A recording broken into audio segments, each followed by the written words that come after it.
રાજકારણના મોટા સમાચાર સામે આવ્યા છે। કોંગ્રેસ નેતા જગદીશ ઠાકોરે ચૂંટણીલક્ષી રાજકારણથી દૂર રહેવાની જાહેરાત કરી છે। તેમણે કોંગ્રેસના એક કાર્યક્રમમાં મંચ પરથી કહ્યું હતું કે હું જીવું ત્યાં સુધી ચૂંટણી નહીં લડું। આ સાથે તેમણે CWCમાં ગુજરાતમાંથી કોઈ સારા લોકોને રાખવાની વાત પણ કરી હતી। આવો જોઈએ। મારા ફાર્મ ઉપર બોલાવ્યા, ક્યાંક મને મારા સવાથી એકતા તૂટતી તેવું દેખાયું। ત્યાં મેં નક્કી કર્યું કે હું આ જીવું ત્યાં સુધી કોઈ ચૂંટણી હું નહીં લડું। મેં નક્કી કર્યું છે।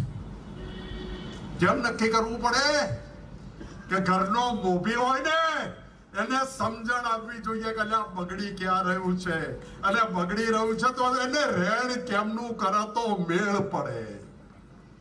મેં નક્કી કર્યું છે કોઈ ચૂંટણી નથી લડવી।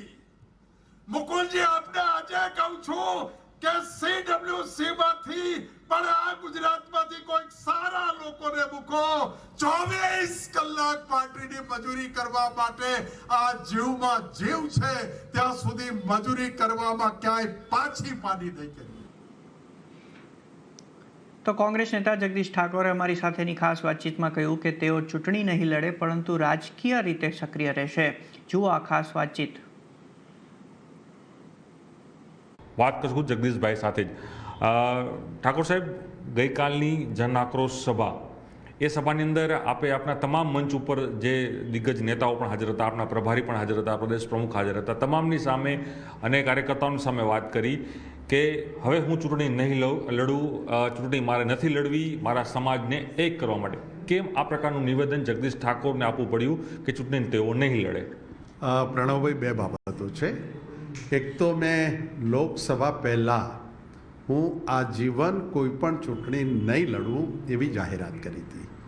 એના ભાગરૂપે અમે બનાસકાંઠા અને પાટણમાં કોંગ્રેસના સિંગલ ઉમેદવાર કરી શક્યા। બધાને એક કરવાના કારણે અમે બનાસકાંઠા જીત્યા અને પાટણ થોડાક મતો માટે અમે હારી ગયા।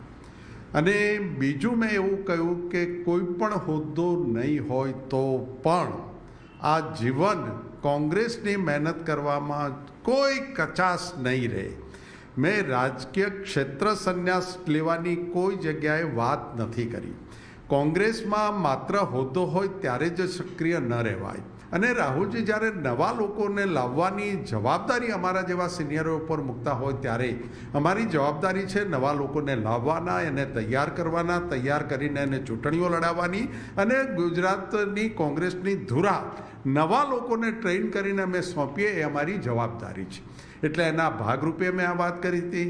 આપે બરાબર વાત કરી કે ઠાકોર સમાજની એકતા માટે અમે લોકસભા પહેલાં મારા ફાર્મ ઉપર 3 થી 4 વખત અમે સમાજના 15-20 લોકોને બોલાવ્યા કે શું પરિસ્થિતિ છે। ત્યારે બધા ચિંતિત હતા કે જગદીશભાઈ, ચૂંટણીઓ લડવી આપણા બધાના માટે ખૂબ અઘરી બની ગઈ છે।